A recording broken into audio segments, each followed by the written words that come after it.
These two nutsacks are some unfinished business from a Gabonese job. You should have seen the way that they tried to take me out.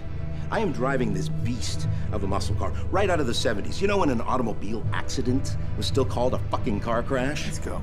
When it debuted, Watch Dogs surprised with its promise of great visuals, the intriguing ability to hack into personal data and city infrastructure, and a mysterious take on multiplayer.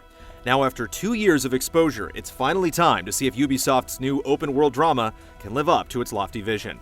By design, it's untraceable, unhackable. Yet here we are about the hacking. Chicago sets the stage as a smart city connected and monitored under a digital umbrella known as CTOS, leading to troubling privacy concerns. As Aiden Pierce, you aren't directly concerned with taking down the man so much as using the system's weaknesses to profit. However, when a heist crosses the wrong people, Aiden's niece is caught in the crossfire, dragging him deeper into the criminal underworld.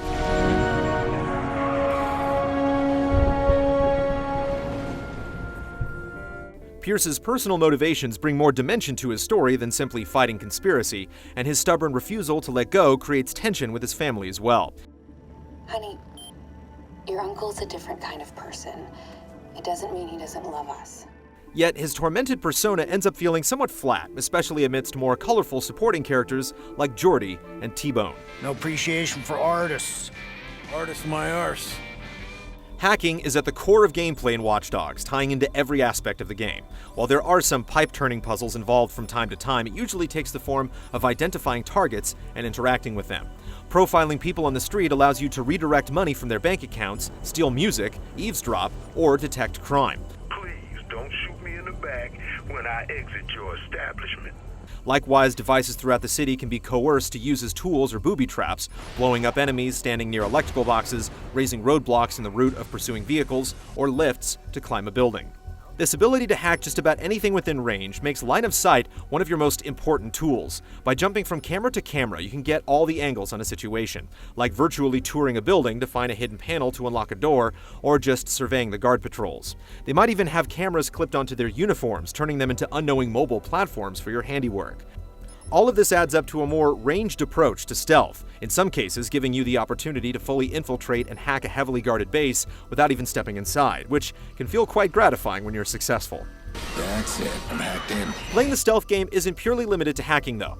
If you wish, you can take a more traditional approach, using cover, knocking out guards, or making use of various gadgets. Lures can divert an enemy's attention, jammers can block communications, and in a pinch, you can use a blackout to slip by in the dark.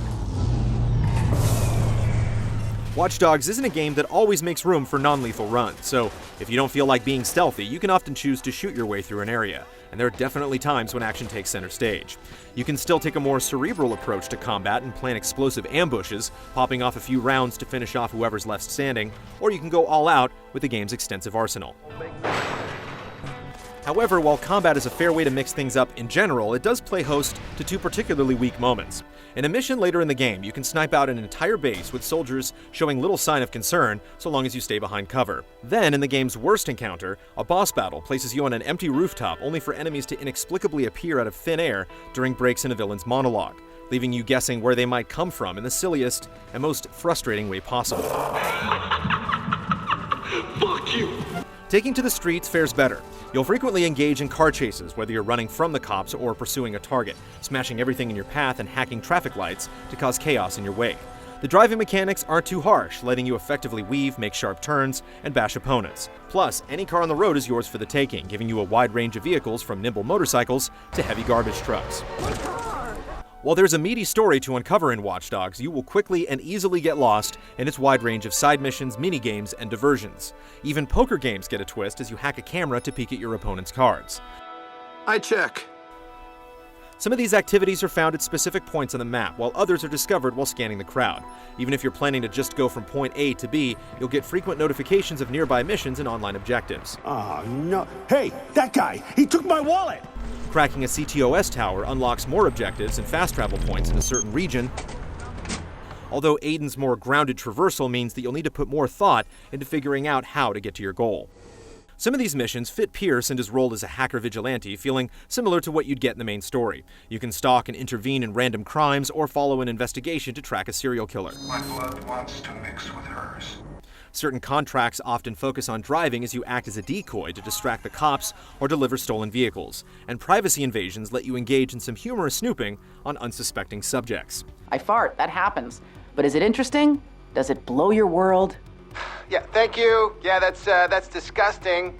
More surprisingly, Watch Dogs features several minigames that break free from the narrative of the game entirely and just give you a chance to let loose. Cash run courses superimpose routes of coins for you to collect, putting your parkour skills to the test. You can even plot your own courses for other players to attempt. Similarly, Invasion funnels in a shooting gallery of digital bugs to blast, albeit at a pace that's too slow to really be fun. Then there are the digital trips, which go even further out there, having you bounce across flowers in a psychedelic platformer. Or putting you in control of a hellish ride, mowing down demons to multiply your score. I think you finally lost it, my friend. I'd hate to be in your path right now. The online features that seemed so intriguing after the initial reveal are strong, but not particularly new in practice. The online races are surprisingly fun, evoking fond memories of Split Second as you trigger obstacles to wreck your opponent. And there are some great motorcycle courses to boot. Decryption puts you in larger groups attempting to hold onto a file and decode it. But unlike similar modes in other games, players can actually steal the file wirelessly as they get within range, keeping players on the move, hopping in and out of cars, or literally riding shotgun. There, I got him! The tablet challenge isn't bad, but it's the weakest of the bunch, as you drive through checkpoints trying to outrun police cars and booby traps, triggered by your mobile opponent. The most interesting multiplayer options are hacking and tailing, blending the invasions of Dark Souls with the need to stay incognito. Tailing another player is the simpler of the two, as you try to locate the other player and keep them in sight without getting spotted yourself.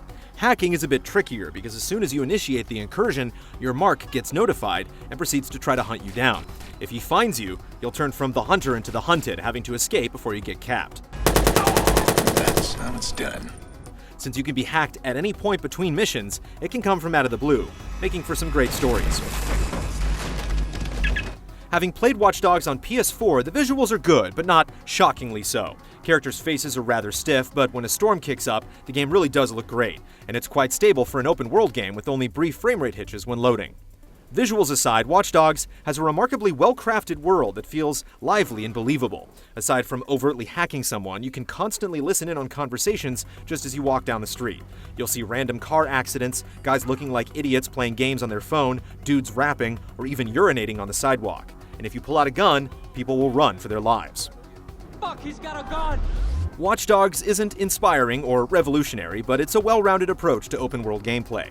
Completing the story and merely sampling the various side activities can last over 30 hours, with plenty more left to do. The focus on hacking lends to more cerebral gameplay, and the multiplayer is solid.